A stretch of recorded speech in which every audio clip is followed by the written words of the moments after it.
It's another Manly Monday, and this Manly Monday we're talking about insecurities and competitiveness.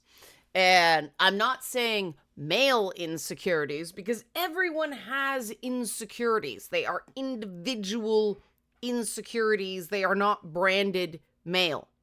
That's not the problem.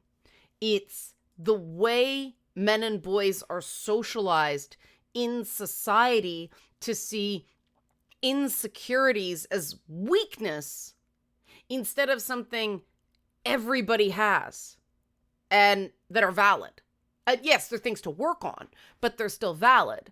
And the problem with invalidating insecurities and treating them as weakness is, one, everybody has them. So if you see that, you're going to feel weak no matter how strong you are. And the other is that this element of male socialization, of masculine socialization, it's not inherent. It's done to boys by society. And it has really negative impacts on male friend groups as adults. So we're going to get into it. Help support this channel. Become a monthly patron, patreon.com/Leanna K. Or buy a one-time Leanna Care session for someone who can use it but can't afford it, coffee.com/Leanna K. Now, a lot of the time when people are kids, girls and boys play together, right? That's getting eroded by, gender segregating sports as young as the age of 9, when there's no gender advantage among boys and girls. Puberty hasn't hit yet. They're all just kids. But as sex segregation happens around the 7th grade, usually, whenever middle school starts, because that's when things we had co-ed gym in middle school. It was a disaster because at that point, a lot of the girls were taller than a lot of the boys, and in some cases stronger. And it's only when boys get that growth spurt that all of a sudden, and start putting on that muscle mass, that all of a sudden we have the advantages. But we obviously sex segregate because, once girls get periods, boys are just a threat. Why is that? Well, boys can take your virginity and then you're worth less, right? But even if you don't believe that's the reason we do it, boys and girls separate, and then boys get into this hyper competitive boy world. And any weakness is seen as something to exploit, and any insecurity is a weakness. And that is not an inherent fact of biological sex. That is gendered conditioning. And it leads men as men to have this rage response, this how dare you response, this very reactive, some guys shut down. But whether you do freeze, fight, fawn, or flight, you get a panic response the minute something that somebody says, especially a woman, if you're heterosexual, triggers an insecurity.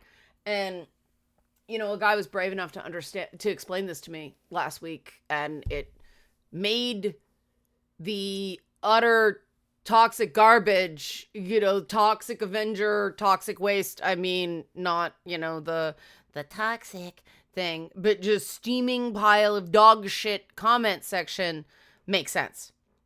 Because this guy was mature enough and wise enough to go, yeah, I had a reaction, but I understand that is absolutely not what she said, and that's absolutely not what she meant. Whereas other people didn't do that and acted like assholes. And that's the problem, right? Much like a lot of adolescent girl world conditioning leaves women completely unprepared for public spaces, because girls are discouraged from competing. So when you have to, it feels wrong. Whereas boys are denied the close social bonds that a more cooperative socialization provides. And it doesn't make them any more resilient to a narcissist infiltrating the group. So what does this do? Have I done the help support this channel? Anyway, I'll do it at the end. Help support this channel, please, if you like this content. Again, this is not natural. If it were natural, we wouldn't have to teach boys to do it. Boys wouldn't have to be subjected to a lot of fear and pain because they're, people are trying to beat the sensitivity and compassion out of them for their own good. And compassion is an extremely useful skill. A lot of the male clients I work with are deeply compassionate. And it is a real joy to work with them and see them go from someone who sees that compassion as weakness to someone who sees compassion as like a spidey sense. When they understand that being able to relate to people, being able to empathize and care from a centered, grounded position and recognize that means you make better choices. And you can compete, sure, be competitive, but you can compete from a compassionate place and therefore be a good sport. You see their confidence grow and you see them really thrive. Ironically, when they embrace their compassion and their desire to cooperate, they start getting those promotions. They start being recognized for their achievements because they're owning what they're good at. And we are denying an entire group of men their power by saying that being in touch with your feelings is weakness. It's not. Feelings are feedback. Feelings are giving you information on the world. So think about feelings as a sense. They call it a sixth sense in some ways, that intuition. Being able to read someone's discomfort, for instance, that's data. That helps you make better choices, right? It's no different than if you lost your ability to see. Would that be an advantage? Only if you're Daredevil. If you lost your ability to hear, would that be an advantage? Only if you're Echo. That's the thing. We create these superheroes with disabilities, but in the case of Daredevil, it's a world on fire. He can kind of see without seeing. And then Echo somehow manages to compensate. Then you get a character like Oracle who, nobody gave her robot legs, right? That's an actual disability. And we're disabling boys' ability to navigate emotional landscapes. And that's not fair. That's disadvantaging people, not just in friendships or romantic relationships. That's disadvantaging guys in business as well.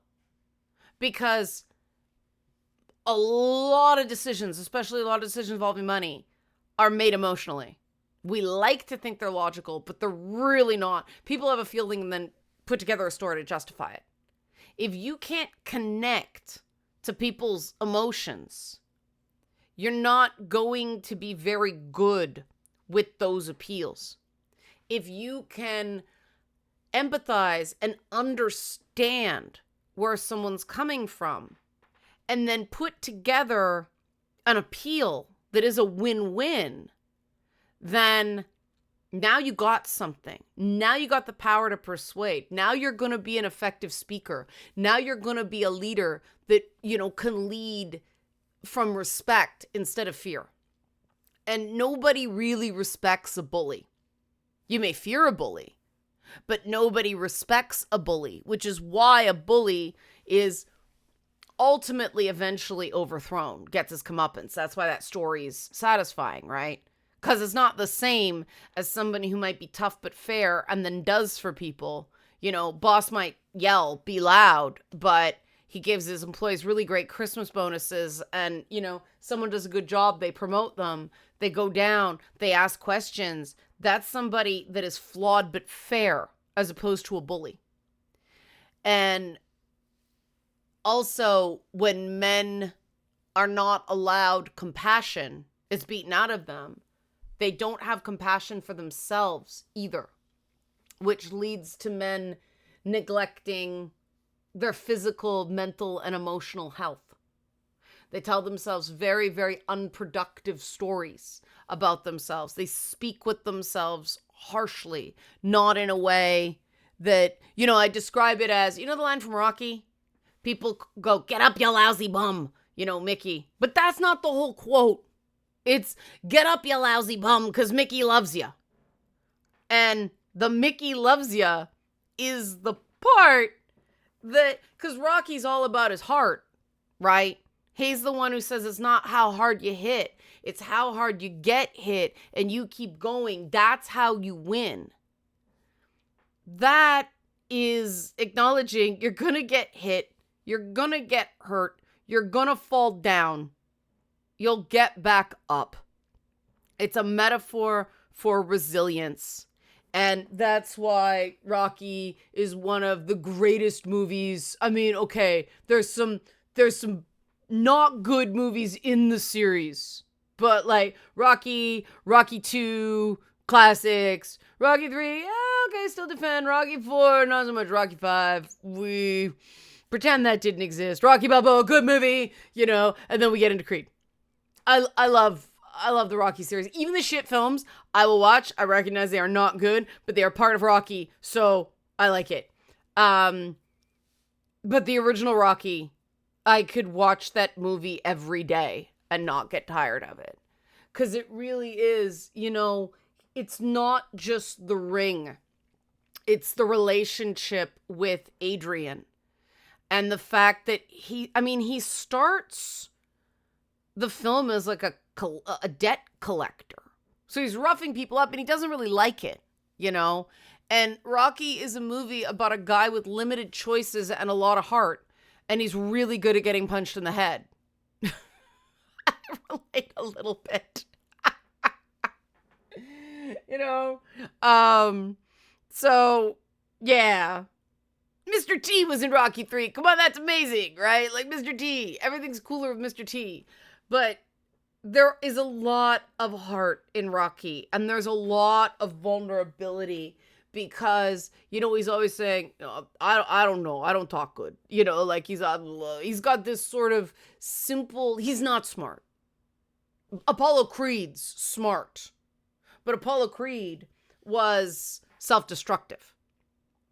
And that's why, you know, Creed is about his son. Because Apollo Creed took dumb risks. And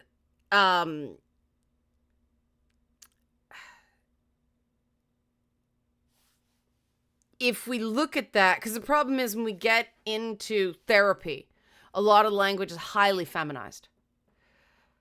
You don't have to be pastel colors to be sensitive, to be compassionate.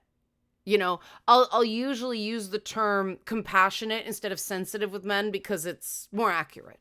You know, sensitive. What's sensitive? Like this microphone is freaking sensitive. If I do my hands down here, you hear it, right? Like, but that if you've got a lot of emotional sensitivity, that means you pick up everything.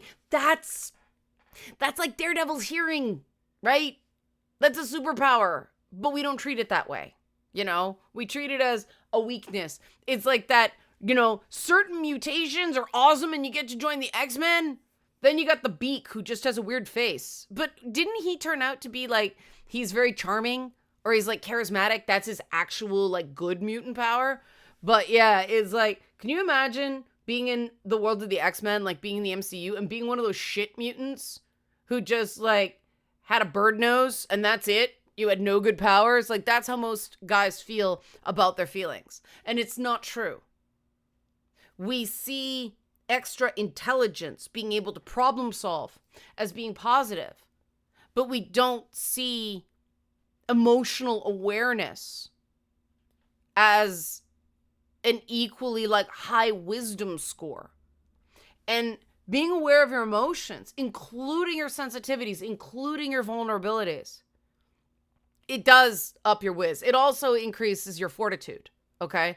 Because if you know you have a sensitivity and someone pokes at it, you can go, all right, yep, that's a weak point. So I'm not going to do anything right now because anything I say is going to be stupid. That's an important thing to learn. It's very important to understand and identify your insecurities, as the gent that, inspired this video by being brave did. It's very important to do that because you can't improve it unless you recognize it. And even if you never improve it, like even if that insecurity is there forever, like accepting it and working with it is a much better path to success than being in denial about it. And it's hard to admit that you have an insecurity because it does feel weak. But it's not. It just is. When you recognize everyone has them, and anybody who claims to not have them is lying or out of touch. The biggest, I'm the greatest, biggest, grandiose narcissists on the planet are the most insecure people. Narcissism is defined by an unstable self-image. That's why they can't take any slight. That's why they have to hit back at every insult. It is an incredible waste of time. And that's why I just, when people start getting personal, people going, you're wrong, and it's like, you guys are just really showing your insecurities. Because first of all, you're not accurately reflecting what I said. You're responding to the sore point what I said made you think of, which was not the same thing. But there's a reaction. There's a reaction, And I think that's where the problem with the DEI thing came from. Because I was always taught no one is going to take you seriously in the things you like because you're a girl. And I didn't understand that, but I believed it was so. But I thought, okay, I'm just gonna have to be that much better because these are these things I like. Is that fair? No. But it's the only option.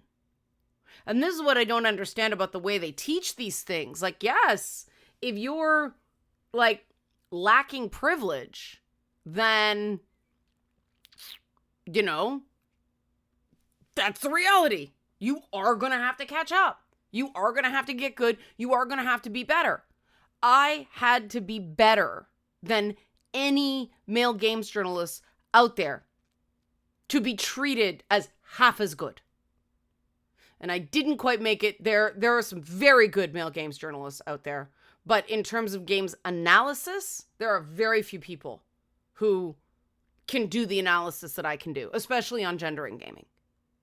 But I still wasn't taken seriously. Nobody wanted to invest in me except the people who backed the crowdfunds. But the big money, the places like Tropes versus Women got, no, they didn't come. Was that fair? Fuck no. Not based on merit. But I took it.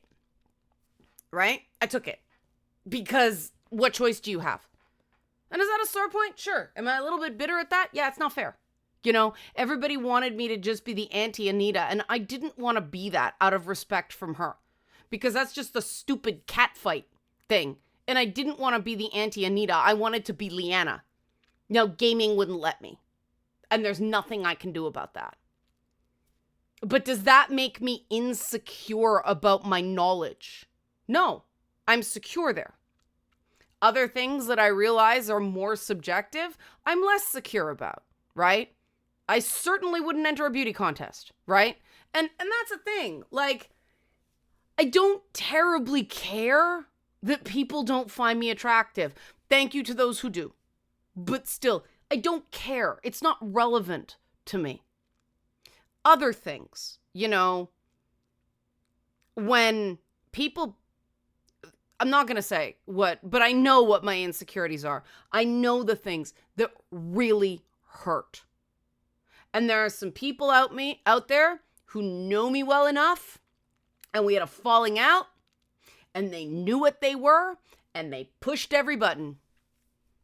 And they knew what they were doing, and I know what they're continuing to do because they knew me well enough to know my insecurities. And that's why I can go, yeah, I know what you're doing. You can push my buttons all you want. You're not getting the response. You tilted the pinball machine. No more play for you. Right? That's how understanding and accepting your insecurities works. When someone goes after them and they know you well enough, it's like, ooh, you asshole. Like, that is low. Do better. Like, did it hurt? Sure. Was it exhausting? Absolutely. Did it work? No, I'm still here. Similarly, if, a lot of women are very good at pushing men's buttons because it's the power they have. There are abusive women who psychologically abuse men, and then when the men snap, this doesn't mean violence is wrong, but say like the guy breaks something or pounds a table or something like that, and then she paints you as terrifying. Did she know you well enough to push her insecurity buttons? And I don't mean accidentally. I mean like went all in. Like if you're sensitive about your masculinity, did she emasculate you? For instance, if you're sensitive about your intelligence, did she call you stupid? I might be describing your mother. That sucks. That's the hardest path in life because that teaches you that that's normal behavior from women. And even if it's normal, it's not right. I don't think it's normal, but even if it was, it's not right. It's not healthy. It's not fair to do to a child. We know that children who are spoken to harshly are more reactive, have less good outcomes as adults. Now, you can retrain it. All is not lost. And that's why I'm doing this video. And this is where you're talking to the inner child thing, but I prefer to say you get to choose what stories you tell about yourself, right? You can paint yourself as the hero of the story, or you can listen to everybody and accept that you're the villain.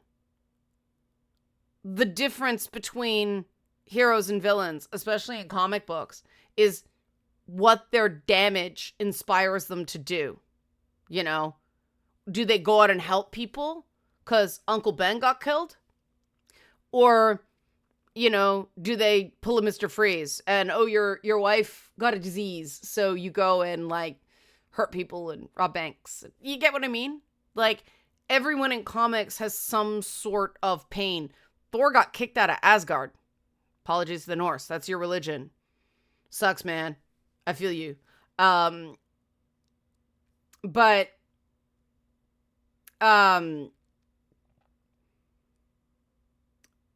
That's... I got caught in my feelings and I lost my train of thought. See, there you go. See, I'll admit it. But you gotta know where your weak points are so you can defend against them.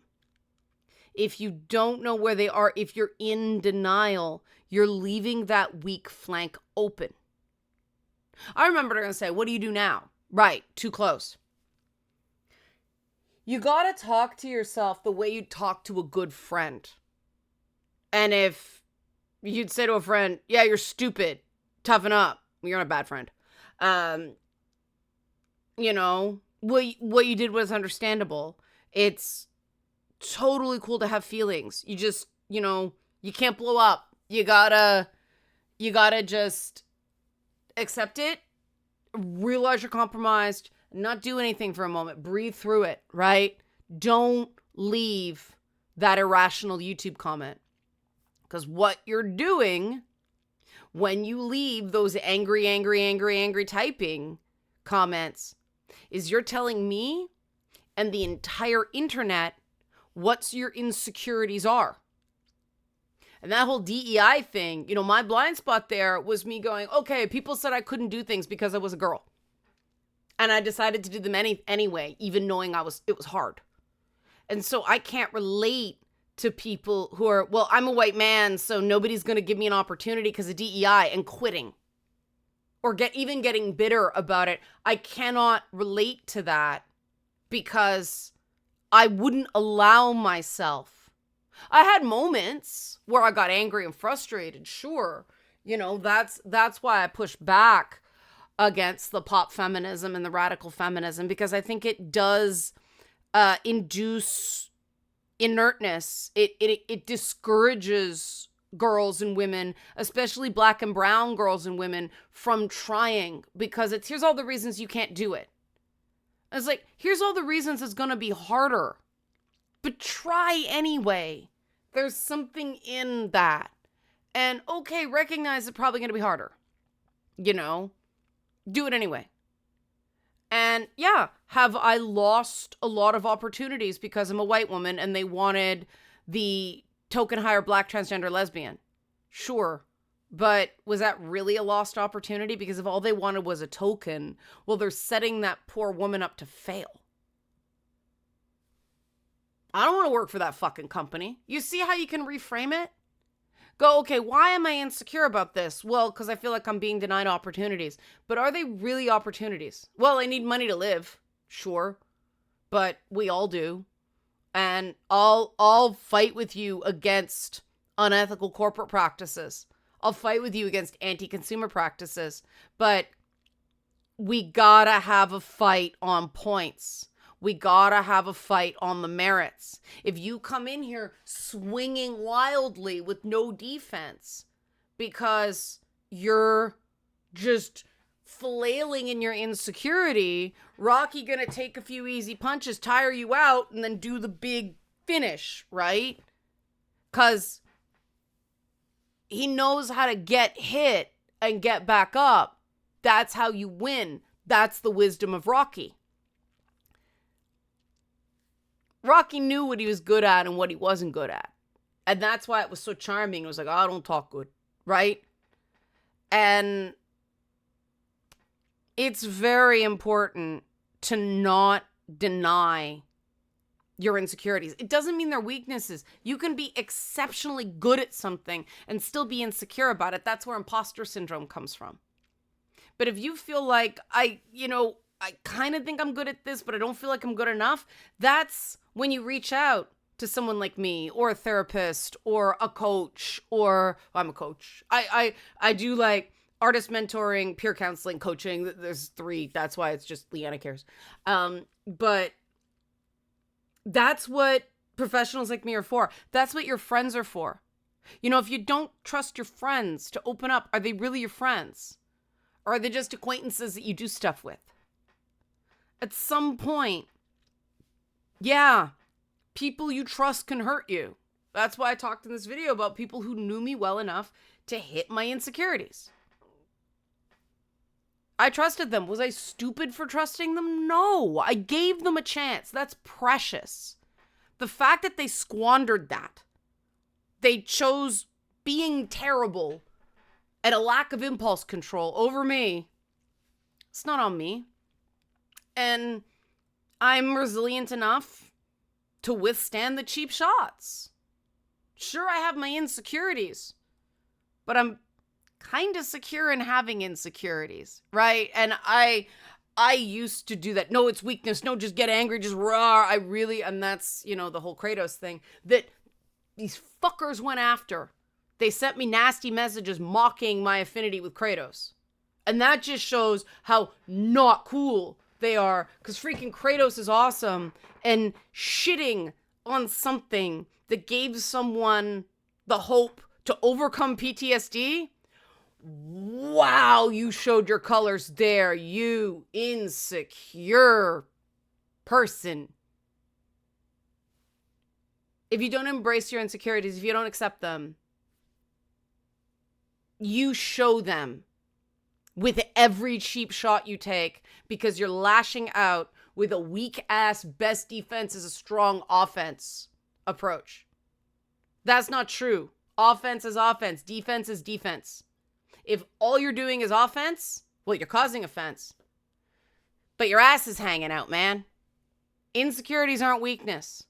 Insecurities are direction. Name them, look at them, figure out what you're saying, what's the unmet emotional need behind them, what needs to heal, what do you need support with. I guarantee you there are people out there who, if you're not acting like an asshole out of insecurity, are more than happy. You know, think about how useful you want to be. Another guy's going to want to be useful too, right? Women want to be useful too. Hey, everybody wants to be useful. It's our human desire for cooperation. Let other people be useful to you. It's better than just walking around afraid you're going to be found out. Help support this channel. Become a monthly patron, patreon.com/LeannaK. Or buy a one-time Leanna Care session for someone who can use it but can't afford it. Coffee.com/LeannaK. Thanks for watching. And Manly Monday. I confused the day. I thought it was Feedback Friday. Okay, thanks for watching.